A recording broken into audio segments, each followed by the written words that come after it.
What's up YouTube, and welcome back to another episode of the Discord Doodle Challenge. We're back again, of course, with our weekly challenge over on Discord. So let's take a look at the doodle for what is week 14 of the Doodle Challenge. This swirly design, this curly wiggly line. For me, I saw the head of a dinosaur up here, and then we would have to make up the rest of the design for the body, but that's what I saw. Let's see what everybody else submitted for this week's Doodle Challenge. By the way, if you want to join in with the Doodle Challenge, there's a link to it in the description down below. Week 15 will already be there right now for you to crack on with, so make sure to check that out using the link in the description. So straight in with rainbow, and we've got a dino rubber duck kind of design. So you can see the doodle's been integrated there all the way around that right hand side, keeping it simple use of color, simple use of shapes. Very nicely done.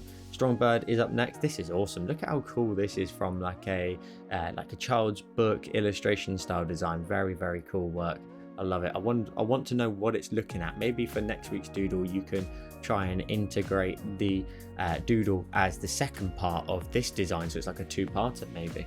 Tommy's up next. This one's amazing from a lighting perspective. The way you've gone ahead and added obviously the shadows in here, the curving of the text, but also you carried on the lighting from the actual receipt over onto the right hand side there with the holes as well. There's a lot of things to work out here in terms of the lighting, but it looks absolutely fantastic. Great work there, Tommy. Daddy Wolf's up next. We've got a rubber duck, dino, dragon looking design. I think everybody's just going to fit a little bit into this category this week. Very cool work. I really like, I don't know what brush it is you've used for like the scales, but because it's all crushed down so small, it doesn't really matter, but you can't identify individual scales, but it looks textured, which looks awesome. Al Houser's up next. We've got this cute little seahorse design, doodle in green. I love this. Very cool work. Very simple, very effective. The color palette's beautiful. Very child's illustration book again. As now we're on to MSB, where we've got a noodle design with some chopsticks. Very straightforward, very good work. Good use of the doodle to rotate it slightly and then position it in there. We're then up with GC, where we've got a snakes and ladders game, and it's been integrated into multiple snakes there that run across the game as well. That's very cool. I really like the idea of that. Very nice work. Kels is up next. We're up with Yoshi, so we've all got this similar kind of aesthetic, haven't we, to this one. Very cool work, and I like how you've tried to sort of, it's a tough one, isn't it, when you've got a character to try and fit them into the shape of something that's not quite its perfect normal form, but you've done very well with that. Woven's up next, and we've got a washcloth. This is very cool, just from a simple fact of seeing something very different to everybody else. We've got the curve there at the top for the washcloth, and the hand wraps around in kind of the negative space. It looks very cool. Claire's up next with this cute jellyfish design. We've got a beautiful pink design, all of the little tails off at the bottom there, the different layers to the jellyfish, and the doodles there. It's been duplicated and flipped horizontal, so it creates the whole silhouette of the top shape there. Really like this one. Froggy's up next. We've got two submissions. We've got woman's hair, and we've got some fish. So the doodle there for the hair just wraps over the very back edge there. And the fish, we move into this one here, where we've got the doodle wrapping all the way around the tail. And then, as I mentioned in my intro, you then have to draw something like the body and all the additional details to it. Very cool. Very cool.